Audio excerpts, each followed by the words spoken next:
53 ఏళ్ల తర్వాత మానవాళి చంద్రుడి సమీపానికి ప్రయాణించబోతున్న ఆర్టెమిక్ 2 ప్రయోగానికి కౌంట్డౌన్ కొనసాగుతోంది. బుధవారం సాయంత్రం 6:24 భారీ రాకెట్ 4 వ్యోమగాములతో నింగిలోకి దూసుకెళ్లనుంది. భూకక్షలో ఒకరోజు తిరిగిన తర్వాత ఓరియన్ క్యాప్సూల్ వ్యోమగాములను చంద్రుడి దిశగా తీసుకెళ్తుంది. తర్వాత చంద్రుడి చుట్టూ ఒకసారి తిరిగి భూమి వైపు ప్రయాణిస్తుంది. 10 రోజుల అంతరిక్ష ప్రయాణం తర్వాత క్యాప్సూల్ పసిఫిక్ మహాసముద్రంలో స్పాష్ డౌన్ అవుతుంది. గతంలో హైడ్రోజన్ ఇంధన లీకేజీలు, హీలియం లైన్లలో సాంకేతిక సమస్యలతో ఫిబ్రవరిలో జరగాల్సిన ఈ ప్రయోగం ఆలస్యమైంది. ప్రస్తుతం అన్ని మరమ్మతులు నిర్వహించి రాకెట్ను ప్రయోగానికి సిద్ధంగా ఉంచారు. గత అపోలో మిషన్లకు భిన్నంగా ఈ ఆర్టెమిస్ 2 బృందంలో ఒక మహిళ, ఒక నల్ల జాతీయుడు, ఒక కెనడా పౌరుడు ఉండటం విశేషం.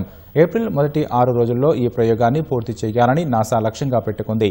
ఒకవేళ కుదరకపోతే ఈ నెల చివరి వరకు వేచి చూడాల్సి ఉంటుంది.